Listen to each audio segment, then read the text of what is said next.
బంగ్లాదేశ్లో మీరు ఎటువైపు చూసినా కూడా విప్లవ జ్వాలలు. అంటే షేక్ హసీనాను ఆ దేశం నుండి తరిమి వేయడానికి ఈ విద్యార్థుల విప్లవం అని స్టూడెంట్స్ ప్రొటెస్టులు, ఎక్కడికక్కడ గొడవలు, గందరగోళం, హింస, బోలెడని మరణాలు. సో ఫైనల్గా ఆవిడ బంగ్లాదేశ్ విడిచిపెట్టి వెళ్ళిపోయారు. ఇప్పుడు మీరు చూసారనుకోండి, మహమ్మద్ యూనస్ పాలనలో కూడా సరిగ్గా ఇలాంటి పరిస్థితి. అదే విచిత్రం. అంటే ఆవానీ పార్టీ ఉండకూడదు అన్నారు, ఇవాళ మహమ్మద్ యూనస్ ఉండకూడదు అని చెప్పి. అంటే వాళ్ళకి ఏం కావాలో ఆ దేశానికే తెలియదు. సో విద్యార్థులు అన్నారు, తరువాత ఈ విద్యార్థుల నాయకులు వీళ్ళు పన్నిన కుట్ర బంగ్లాదేశ్ ఇవాళ ఎంత మేజర్ క్రైసిస్లో ఉందో. అంటే ఒక విషయం మీద క్షుణ్ణమైన క్లారిటీ లేనప్పుడు, మీకు ఏం కావాలో మీకు తెలియనప్పుడు ఒక దేశం ఏమవుతుందో చెప్పడానికి మీకు బంగ్లాదేశ్ ఒక మంచి ఉదాహరణ. సో మొన్న మీకు ఈ స్టూడెంట్స్ అసోసియేషన్స్, యూనియన్స్, సో వీళ్ళందరూ కూడా నేషనల్ మ్యూజియం అంటారండి. ఢాకాలో నేషనల్ మ్యూజియం ఉంది. అక్కడ ఒక ర్యాలీ అనేది చేపట్టారు. ఈ ర్యాలీ ఎక్కడికి వెళుతుంది? నేరుగా వాళ్ళ చీఫ్ అడ్వైజర్ మహమ్మద్ యూనస్ ఇల్లు, అఫీషియల్ రెసిడెన్స్, నేరుగా ఈ ఇంటి వద్దకు వెళ్ళి ధర్నాలు చేస్తారా? కాదు, ఈ ఇంటిని ముట్టడించడానికి ప్రయత్నాలు. మరి అమెరికా వాడిని మహమ్మద్ యూనస్ గారు అడిగారు, ఏమండి ఎక్కడ పడితే అక్కడ ఇంతలా గొడవలు ఉన్నాయి, ఈ విద్యార్థులు మనం వీళ్ళతో కలిసి మనము షేక్ హసీనా ప్రభుత్వాన్ని కూల్చాము కదా, ఇప్పుడు వీళ్ళు నా మీదే తిరగబడుతున్నారు కదా, ఇప్పుడు నేను ఏం చెయ్యాలి? ఏమీ చెయ్యకు, నీ మిలిటరీ ఉంటుంది చూసావా, దానికి పోలీస్ పవర్స్ ఇవ్వు. అంటే ఎక్కడ గొడవలు జరుగుతున్నాయో అక్కడ పోలీసులు కాదు, మిలిటరీ నిలబెట్టు, కనిపించిన వాళ్ళని కనిపించినట్టుగా కాల్చి పారేయ్. మరి ఇదే పనే షేక్ హసీనా చేసినప్పుడేమో ఇక్కడ ప్రజాస్వామ్య వ్యవస్థ లేదు, డెమోక్రసీ లేదు, ఈవిడ ఒక నియంత, ఎంత దారుణంగా బంగ్లాదేశ్ మిలిటరీ ఉంది అని మాట్లాడారు. ఈరోజు అమెరికా వాడు యూనస్ గారికి ఇచ్చిన సలహా ఏంటి? కాల్చి పడేయండి.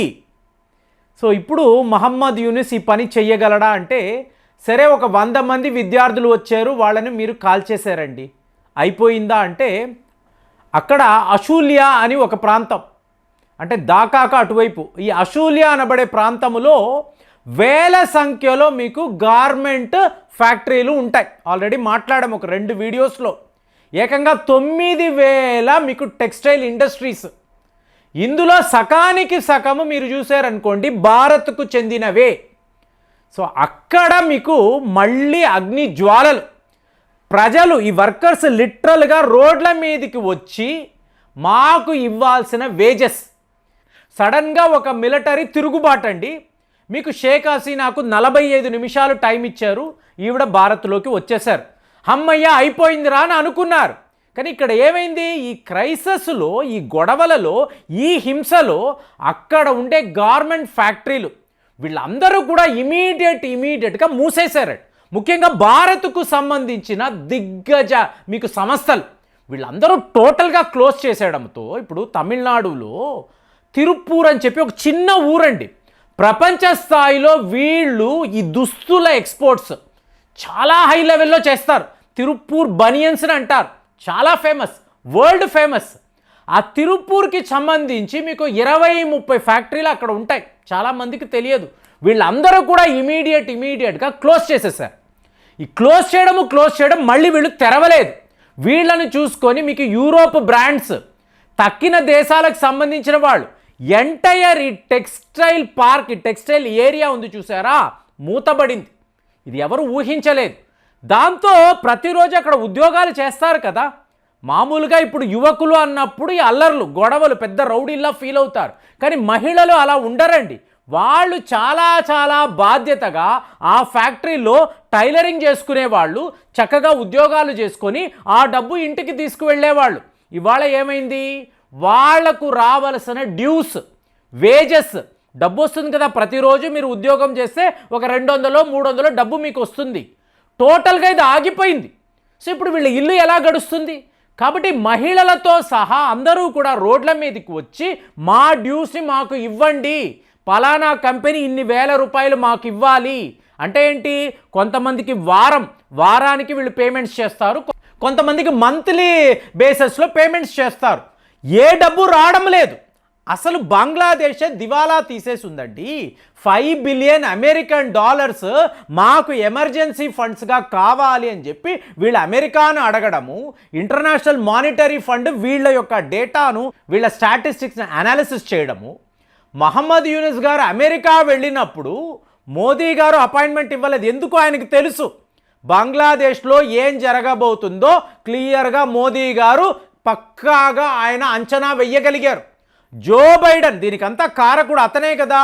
మహమ్మద్ యూనిస్ని దగ్గరికి తీసుకొని నీకు ఏం కావాలో చెప్పు అని చెప్పి ఒక 500 మిలియన్ అమెరికన్ డాలర్స్ మాత్రమే అతని చేతిలో పెట్టి గెట్ అవుట్ అని చెప్పాడు. ఏమండి, 5 బిలియన్ అమెరికన్ డాలర్స్ ఎక్కడ, 500 మిలియన్ అమెరికన్ డాలర్స్ ఎక్కడ? తేడా మీకు తెలుస్తుంది కదా. అలాంటిది ఎటువైపు చూసినా కూడా బంగ్లాదేశ్లో మహమ్మద్ యూనస్ను టార్గెట్ చేసి నువ్వు వెళ్ళిపో, నువ్వు ఉండకు, నువ్వు చేతగాని వాడివి అంటే మీకు షేక్ హసీనా మీద ఎలాంటి పోరాటాలు వచ్చాయో, నిరసనలు వచ్చాయో, ఇవాళ మహమ్మద్ యూనస్ మీద కూడా సరిగ్గా అలాంటి నిరసనలే. అంటే నువ్వు తవ్వుకున్న గోతిలో నువ్వే పడ్డావు. ఇది జరిగింది. దెబ్బ ఎలా కొట్టాము? అక్కడ ఉండే టెక్స్టైల్ ఇండస్ట్రీస్ మొత్తము కూడా మీరు ఇండియా వచ్చేయండి, ఉత్తరప్రదేశ్లో టెక్స్టైల్ పార్క్ పెడుతున్నాము, అందరికీ అక్కడ మేము ప్లేస్మెంట్స్ ఇస్తాము, ఇక మీదట ఈ ఆర్డర్స్ అంతా వేల కోట్లలోనండి. మీరు నమ్మరు, బంగ్లాదేశ్కు వచ్చే ఆర్డర్స్ అంతా ఇవాళ పూర్తిగా భారత్కి రావడము. మీకు క్రిస్మస్, న్యూ ఇయర్ ఈ టైంలో మన టెక్స్టైల్ ఇండస్ట్రీ మీకు ఏకంగా 100 బిలియన్ అమెరికన్ డాలర్స్ని రీచ్ కాబోతున్నట్టుగా ఇవాళ స్టాటిస్టిక్స్. 100 బిలియన్ అంటే జస్ట్ ఇమాజిన్ అండి. ఈ లెవెల్లో మన వ్యాపారము ఆటోమేటిక్గా, అంటే వాళ్ళ దేశాలలో వాళ్ళు గొడవలు పడితే మనకు ఎలాంటి లాభాలు చూడండి, మనకు ఎలాంటి ఎగుమతులో చూడండి. రష్యా విషయంలో అదే జరిగింది, అలాగే ఇవాళ ఇజ్రాయెల్ విషయంలోనూ అదే. మోర్ ఓవర్ బంగ్లాదేశ్ క్రైసిస్ మనకు ఒక వరములా మారింది. కానీ మహమ్మద్ యూనిస్ అనబడే ఈ చీఫ్ అడ్వైజర్, ఇతని ఇంటిలోకి వీళ్ళు ఇలా ముట్టడి చేస్తున్నారు, ఇతను ఎక్కడికో పారిపోతున్నాడు. అప్పుడు బంగ్లాదేశ్ పరిస్థితి ఏంటి? అమెరికా వాడు 2 ఏళ్ల పాటు అద్భుతమైన ప్లానింగ్ చేశామండి, సో చేసి మేము బంగ్లాదేశ్ ప్రభుత్వాన్ని కూల్చామని గొప్పగా చెప్పుకుంటున్నాడు కదా. ఇవాళ మహమ్మద్ యూనిస్ విషయంలో వీడు చెయ్యగలిగినది ఏమిటి? ఇప్పుడు బంగ్లాదేశ్ నేషనలిస్ట్ పార్టీ వాళ్ళేం మాట్లాడుతున్నారు? ఎలక్షన్స్ పెట్టండి, భారత్తో కలిసిమెలిసి మళ్ళీ మేము ముందులాగే వ్యాపారం చేసుకుంటాము, ఎక్కడా వాళ్ళతో ప్రాబ్లమ్స్ లేవు, మేము యథాతథము ఒకప్పుడు ఎలా ఉన్నామో అలాంటి ఒక బంగ్లాదేశ్నే చూడాలనుకుంటున్నాము అంటే మనం కూడా మాట్లాడతాం. కానీ మహమ్మద్ యూనస్ అమెరికా యొక్క తీరుని మీరు గమనించారు అనుకోండి, ఆవిడనే తరిమివేశారు. ఇవాళ ప్రజలు, విద్యార్థులు, యువకులు, అలాగే ఉద్యోగాలు లేని వాళ్ళు రెచ్చిపోయి ఆవేశముతో మహమ్మద్ యూనస్ని తరిమి వెయ్యాలి అని చెప్పి చూస్తున్నారు. అంటే బంగ్లాదేశ్ యొక్క క్రైసిస్, ఆ అగ్ని జ్వాలలు అతన్ని ఏ విధంగా చుట్టుముడుతుందో చూడండి. ఇప్పుడు ఏం చెయ్యాలో తెలియక ఉక్కిరి బిక్కిరి అయిపోయి మళ్ళీ అమెరికా, మీరే కదా నన్ను అపాయింట్ చేశారు, ఇప్పుడు నన్ను ఏం చెయ్యమంటారు మహాప్రభు అని చెప్పి అడుగుతూ ఉంటే వాడు ఎప్పుడు దూరంలో నుంచి దిక్కులు చూస్తూ ఉంటాడు. ఒరే, మిలిటరీ వాళ్ళు ఉన్నారు కదా, తుపాకులు ఉన్నాయి కదా, టియర్ గ్యాస్ అను, అలాగే నువ్వు రబ్బర్ బుల్లెట్స్ కాల్చు, కుదరకపోతే డైరెక్ట్గా అందరినీ కూడా కాల్చి పారే, ఏ సమస్య లేదు అని చెప్పి ఒక ఉచిత సలహా వాడిస్తాడు. దీనిని మహమ్మద్ యూనిస్ చెయ్యగలరా? ఒకవేళ ఇలాంటి షూట్అవుట్ బంగ్లాదేశ్లో జరిగితే ఇతను ప్రాణాలతో ఉంటాడా? మీకు అక్కడ ఉండే యువకులు, ఈ రౌడీ మూకలు విడిచిపెడతారా? ఇంపాసిబుల్ కదా. మరి బంగ్లాదేశ్ యొక్క క్రైసిస్ను ఒక్కసారి మీరు అంచనా వేయండి. భారత్కు ఎంత లాభము అంటే వాడి యొక్క నష్టము మనకు ఇంతలాగా ప్రాఫిట్స్ చేకూరుస్తుందని మనం కూడా ఊహించి ఉండము. కానీ అదే జరిగింది. ఇంత ఒక విచిత్రమైన పరిస్థితి బంగ్లాదేశ్లో ఉంది కదా. మరి దీని మీద అసలు మీ అభిప్రాయాలు, మీ స్పందన ఎలా ఉంది? ఒక్కసారి తెలియజేయండి. మళ్ళీ వచ్చే వీడియోలో కలుద్దాం. జై హింద్.